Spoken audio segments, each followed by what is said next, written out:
Hello and welcome to the Legends and Lads Cricket Podcast. I am Chirunandan Srinath, your host for this week, and joining me on today's episode is my dear friend Shanmuka.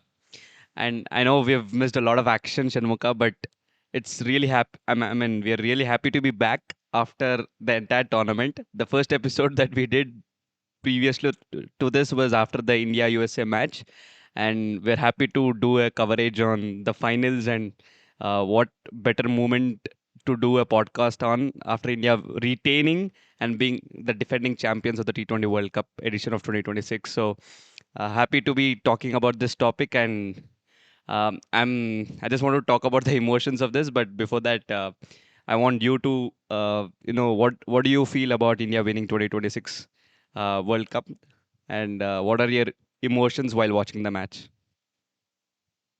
I mean, I found it really nice that India won, and it's been a while since India has broken the jinx of winning because every time it's like India going almost until the semifinals of finals, winning each and every match, and then they finally fall at the final stage. So seeing India, I mean, it's the third time in a row India breaking the jinx, and it's great to be an Indian sports fan at this time. Yeah, and personally for me, Sharmuka, it's been the last 3 years or so have been really as a cricket fan, it's been like the happiest kind of moments because starting from 2024 T20 World Cup, India won. Then coming to 2025, India won Champions Trophy. Then it was followed by India RCB lifting its maiden IPL trophy. So that also was a special moment for me. And then come to 2025 November, India women's won for their first World Cup. And then come to 2026, uh, RCB women lifted the second IPL trophy, WPL trophy, and now uh, India won the third I mean the T20 World Cup for the third time, and uh, I mean this was supposedly when Surya Kumar Yadav was made the captain. He was believed to continue the legacy of Rohit Sharma from where he had left off, and it looked like a seamless transition when you look at it now. But back then, when he was made the captain, there were some eyebrows on why was Surya Kumar Yadav being the captain.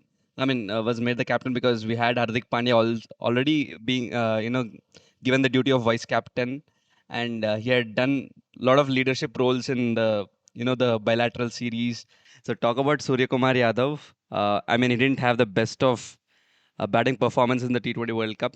He came through a purple patch before entering, and just before entering, I think he had that New Zealand bilateral series where he performed, and the first match he saved and rescued Team India versus USA. Uh, I mean, there are a lot of things to talk about. So quickly, if we can talk about Surya Kumar Yadav at the age of 35 being a World Cup winning captain, and I'm sure like how people remembered Kapil Dev and how people remember MS Dhoni and Rohit Sharma as the World Cup winning captain, Surya Kumar Yadav will go down as a captain who gave us a legacy to continue.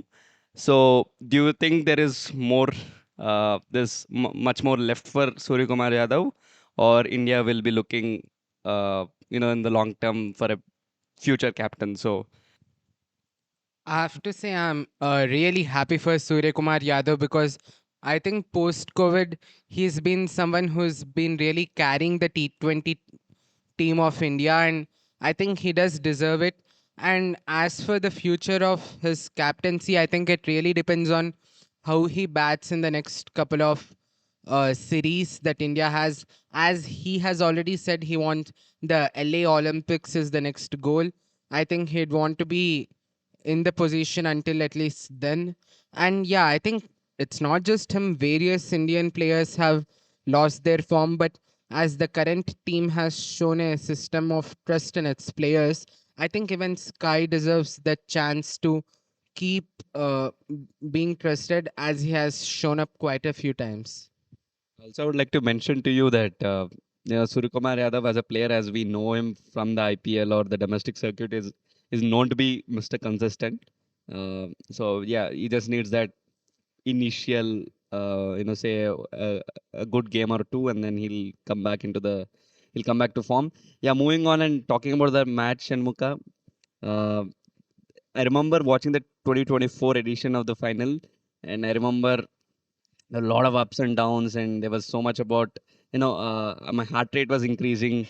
uh, I remember David Miller and trying to get away from the Indian bowlers and get that victory, but thanks to Bumrah, I remember Hardik Pandya also played a crucial role in that final. So this time it wasn't like that. I think it was very uh, dominated spirit from India, whatever they fought there. uh, it was one-sided from right from the start. I think from the third over when Sanju Samson and Abhishek Sharma took off. From there, it was a we did have a little bit of hiccups when three wickets fell in that over. But then, yeah, Shivam Dube ensured that we get past and get to 255, and then our bowling was excellent, thanks to Akshar Patel. And yeah, this time it was a very domination by our team. So uh, I mean, there are a lot of players to be mentioned about. Uh, talk about Sanju Samson. He comes in, I think, at the third.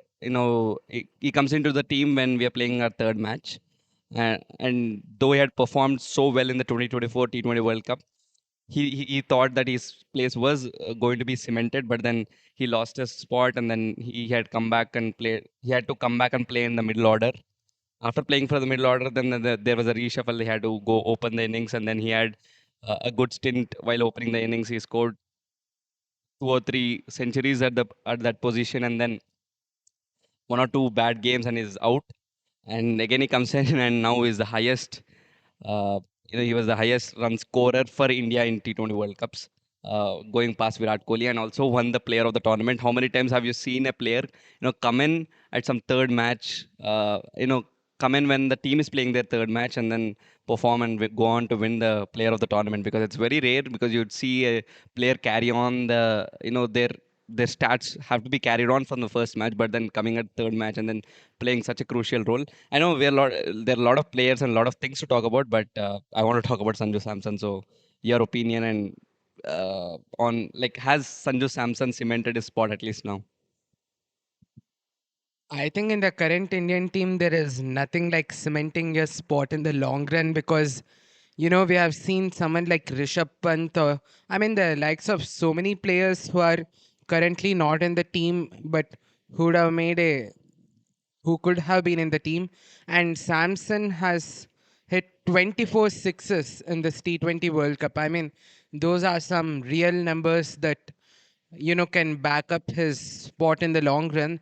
And as he has also said, Sachin's advice has helped him. And that, yeah, I mean, we all would have loved to see him score a century in either one of those matches or all of those matches. But yeah, I think there is potential for Sanju Samson, but he has to be cautious because there's tremendous competition in the current Indian setup because there's Shubman Gill. I mean, there are lots of players, but yeah, Samson does have the potential to cement his place in the long run. But as the same case is with Sky, he has to back it up with some good numbers in the initial series post the World Cup.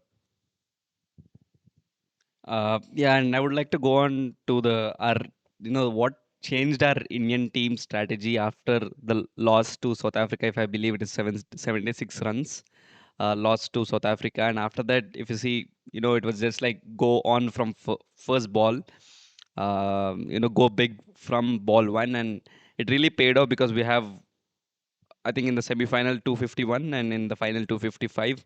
England nearly chased down that semi-final. Thank God, to that Bumrah's over that we could come over it and qualified for the finals. But then, talking about the batting mindset and the Gautam Gambhir kind of a mindset where, like, it's high risk and high reward kind of a strategy. And I liked the way Abhishek Sharma and Sanju Samson were just fearlessly batting. And also, I think the coach had mentioned, Kotak, if I believe, he had mentioned that before the South Africa game, we had almost every match 3 4 wickets, we were losing up front. And once Sanju Samson came back, I think they had thought of keeping him in the opening spot because they wanted to stabilize that as well, like not give away too many early wickets. And I think once that changed, our batting scores and were above par. So and I also want to mention that India had scored. I think they have hit 100 sixes in the entire tournament in this entire edition, and that is a huge thing because I remember watching IPL as a kid, and I would see 2016 or 2015 editions of IPL where tournament six 101 or 102, and it is like the entire all teams tournament sixes would be tallied to somewhere around 300.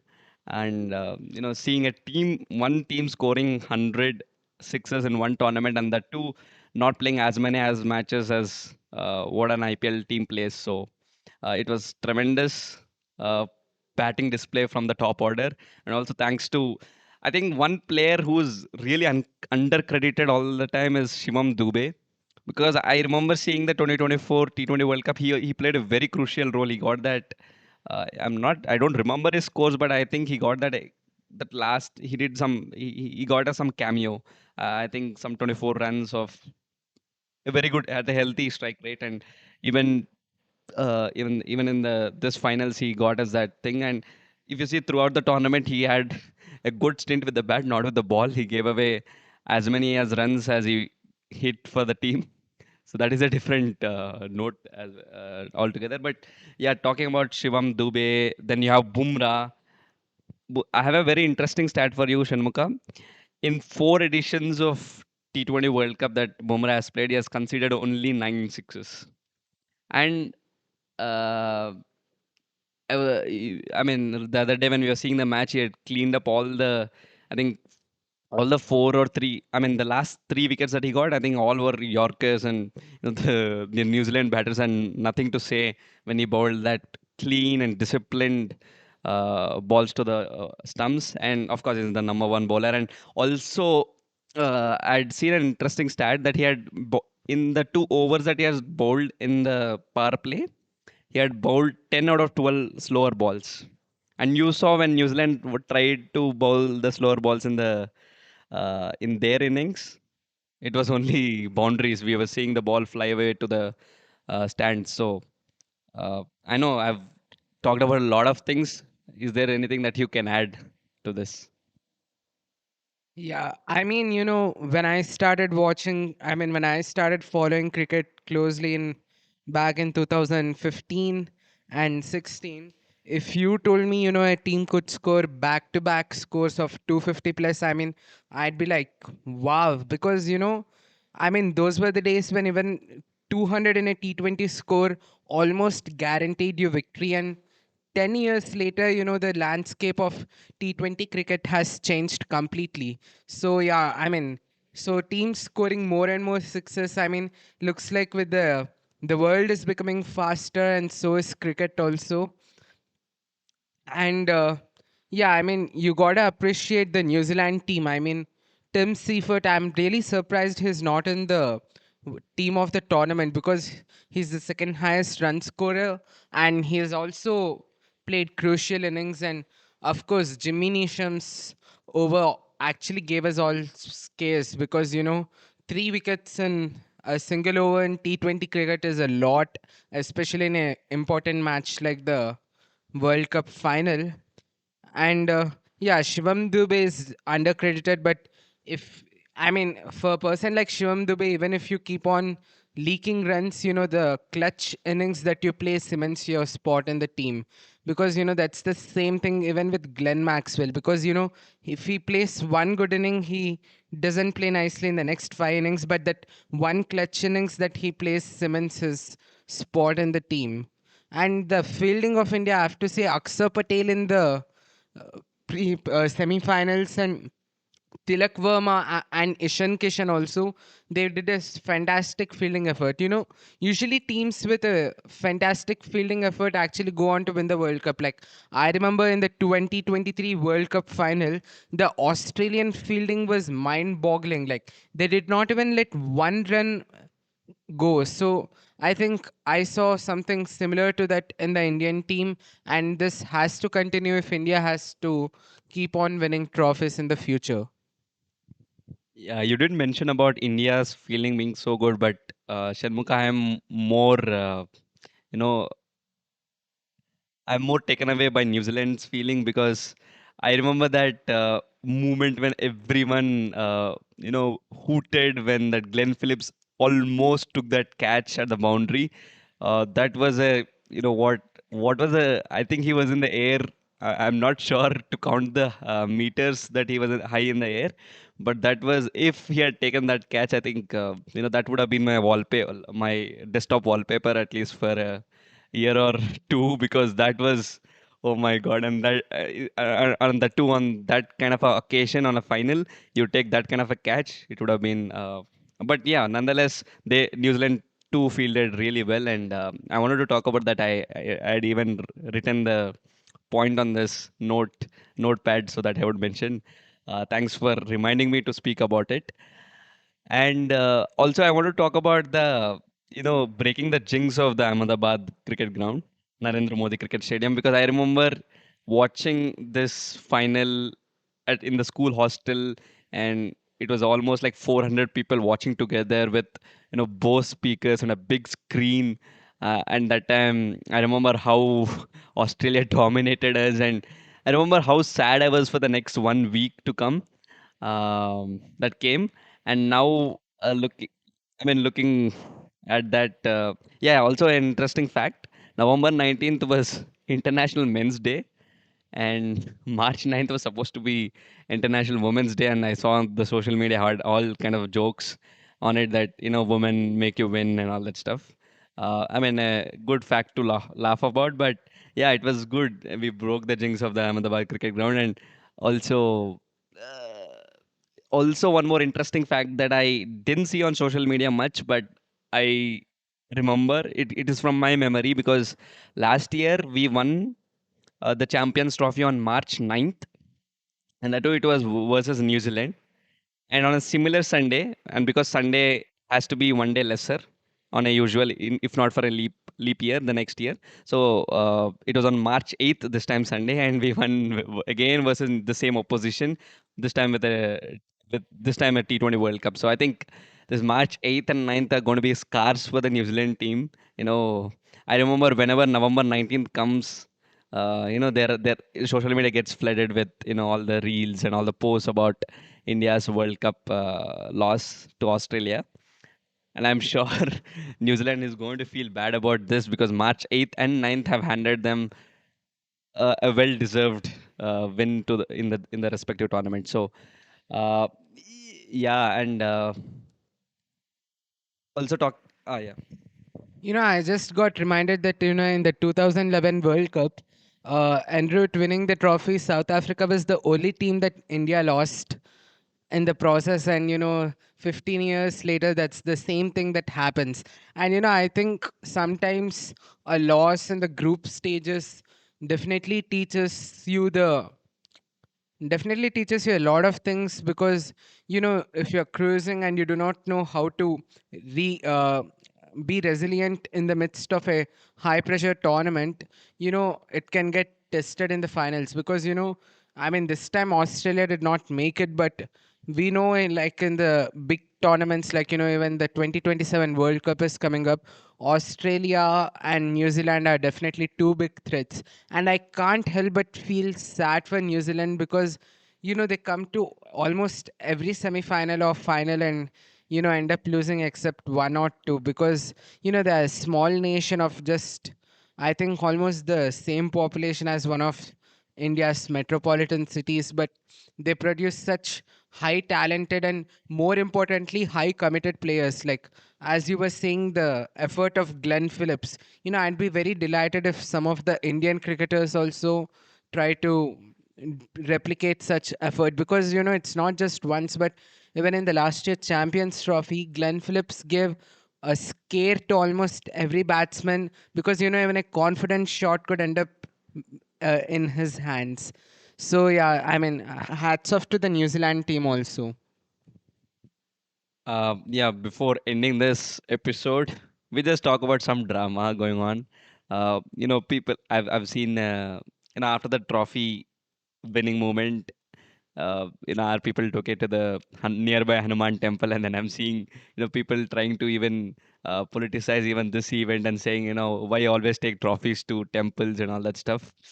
And I had seen an interesting post this afternoon, uh, w- and that the user on that social media platform asked, why is no one telling when the why is no one telling anything when the champions trophy was placed in a mosque? Why is no one telling anything when the T20 World Cup was placed in another mosque? uh, when people take it to temples, it's when uh, everyone's mouths open and all that stuff. So I'm not trying to politicize this episode, because this episode has been really uh, I mean, it's giving me so much joy talking about, but I think we'll end this episode on a controversial note. Uh, yeah, I mean, in India, you can keep talking about all these kinds of things forever. But I do not have a problem because, the players themselves took it. And I'm sure no player will object to it, say if, a Siraj or Samson take it to a mosque or a church. And, that shows the healthy relationship between the players themselves. And, I wish the whole of India I mean, the 95% of India, according to me, is like that.